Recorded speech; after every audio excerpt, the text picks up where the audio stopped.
Big news from COP27, the massive conference in Egypt where world leaders have been gathering to tackle climate change.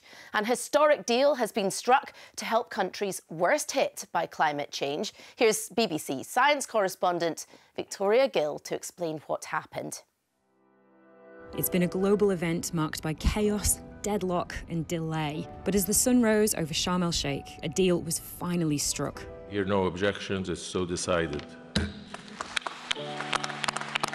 Things are still being finalised in here, but on the overall deal, it is done. And there's a mixture of jubilation and disappointment and just utter fatigue.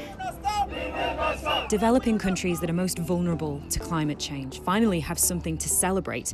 This deal includes a historic, dedicated fund for what's called loss and damage. A fund that richer countries will pay into for the most vulnerable countries to cover the enormous cost of a warming world.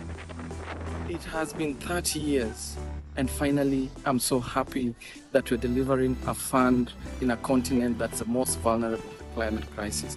A continent that is currently experiencing flooding in Nigeria, for example, that has left over 800 people dead. Scientists agree the world just isn't doing enough to reduce the emissions of greenhouse gases. Those emissions are the root of the problem. They're produced when fossil fuels like coal, gas and petrol and diesel that are made from oil are burned.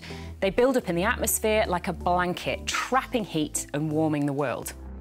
But for many, this agreement goes nowhere near far enough. And many believe the deal dials back on what was agreed at the last UN climate conference in Glasgow. Promises and pledges won't stop the planet from heating up. But for now, the chaotic climate politics has concluded.